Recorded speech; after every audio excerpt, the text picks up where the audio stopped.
তো নমস্কার সবাইকে। এখনকার টপিক হচ্ছে আমাদের ইংলিশের উপর ভিত্তি করছে।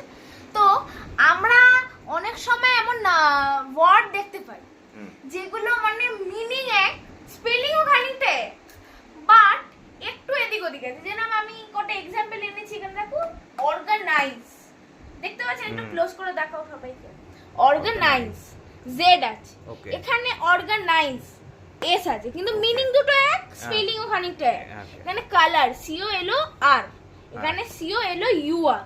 ওকে, দুটো স্পেলিং এক, মানে খানিকটা এক, মানেও এক, কিন্তু একটা এক্সট্রা ইউ আছে। ওকে, এখানে কি ফার্টিলাইজার, ফার্টিলাইজার। আচ্ছা, এখানে জেড আছে, এখানে এস আছে। ওকে, কিন্তু মানে দুটো এক, স্পেলিংও খানিকটা এক। এবার ব্যাপার হচ্ছে যখন মানে এক, জিনিসটাও খানিকটা এক রকমের দেখতে, উচ্চারণও এক, তাহলে আমরা দুটো ওয়ার্ড কেন ইউজ করি? দুটো ওয়ার্ড এলো করতে, দুটো স্পেলিং এলো, হ্যাঁ দুটো স্পেলিং এলো করতে, একটা স্পেলিং এর উপরেই ভিত্তি করে চলতে পারে, কেন এলো? এটা হচ্ছে কোশ্চেন। তো তার একটা অ্যানসার আছে, বাট এটা ইংলিশেরই। তো এবারে ইংলিশ তো অনেক কান্ট্রির হয়, ইন্ডিয়ান মানে ইন্ডিয়া মেনলি ব্রিটেন ইংলিশের ওপরেই চলে।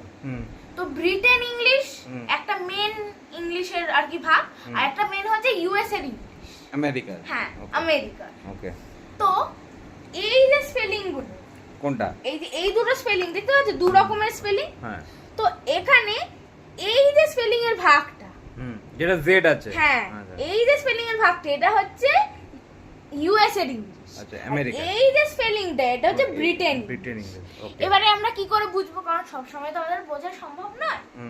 তো ব্রিটেন ইংলিশ সব সময় এস থাকে, মানে যখন জেড আছে এখানে, তখন ওখানে এস থাকবে।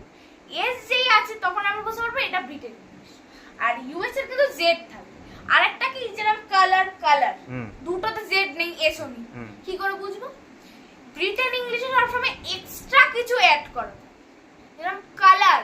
ইউএস এর ইংলিশে কিন্তু সিও এলো আর, বাট ব্রিটেন ইংলিশে সিও এলো ইউ আর, যেটা আমরা মেইনলি ইউজ করে থাকি। তো দুটো মানে এক, দুটোই আমরা ইউজ করতে পারি, সেটা কোনো কথা নয়।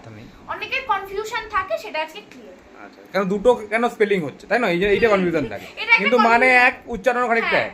তো যদি আমি এটার জায়গায় ওটা লিখি, তাহলে কি আমি ভুল লিখবো?